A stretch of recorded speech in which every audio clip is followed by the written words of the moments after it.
Our next honoree has been with CNN for 33 years.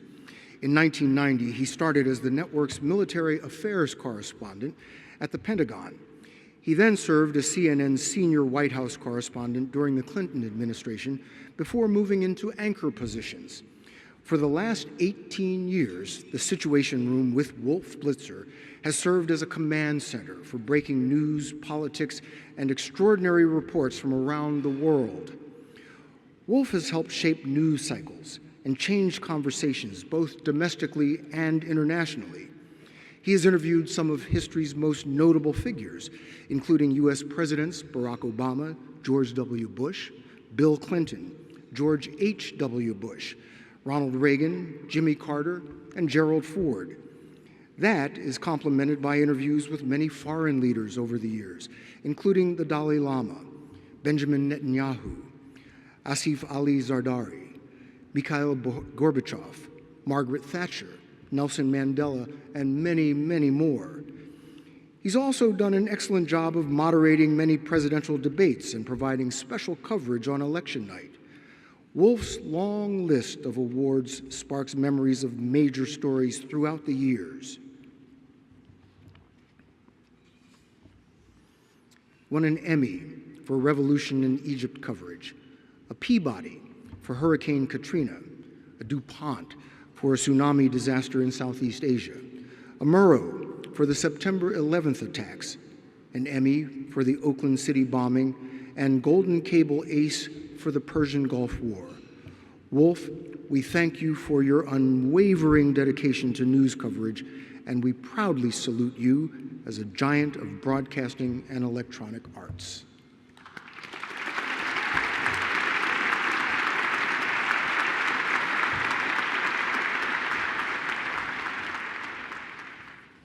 Thank you very, very much. As I always say, I'm Wolf Blitzer and you're in the Situation Room. Because whatever room I'm in, there's a situation. And there's an excellent situation going on right now. Thank you to the Library of American Broadcasting Foundation for this truly extraordinary recognition and for including me in this esteemed group of honorees. All of you have left an indelible mark on broadcasting and the electronic arts.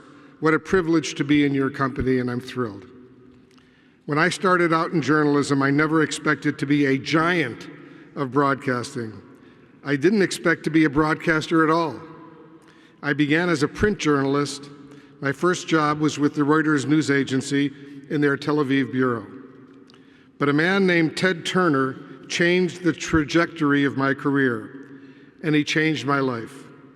He also changed, as all of you know, television news and the television industry along the way. I am so grateful for Ted, so grateful for him for hiring me at CNN, as you heard, 33 years ago. So grateful for his support and his vision. He thought the world needed a 24/7 television news network, and he was right. And he always said, remember, it's news, capital N, capital E, capital W, capital S, news. Decades later, electronic journalism has certainly undergone many changes, as all of us know, with social media, streaming, news alerts on your phone. And it is still evolving big time. But the advice Ted gave me many, many years ago still holds. In fact, it's now more important than ever. Remember, Wolf, Ted told me when he hired me, the news comes first. I do remember those words every day, especially when I see the First Amendment and freedom of the press under attack here in the United States and around the world. I remember Ted's words when I was in Israel in recent days reporting on the war against Hamas and the humanitarian crisis in Gaza. So many of our colleagues are now putting their lives at risk every single day to get the news out, to put facts first, and in the case of electronic journalism, to show people what is happening around the world as it happens. I accept this honor. I'm very mindful of the trailblazers who certainly came before me, especially one of my childhood heroes, Walter Cronkite. Growing up in beautiful Buffalo, New York, my parents, who were Holocaust survivors, We're passionate about the news. Every night we turned into Walter Cronkite on CBS and watched until his nightly sign-off. That's the way it is. And I wouldn't be here today without the mentorship of my longtime CNN colleague, my good friend, the late Bernard Shaw, another groundbreaking figure in broadcast and cable news. He patiently taught me the ins and outs of being a television reporter and later becoming an anchor. On behalf of all the dedicated and talented giants of journalism and the media who came before me, thank you again for this truly amazing honor. Now there's more work to do, more information to share, more challenges to face.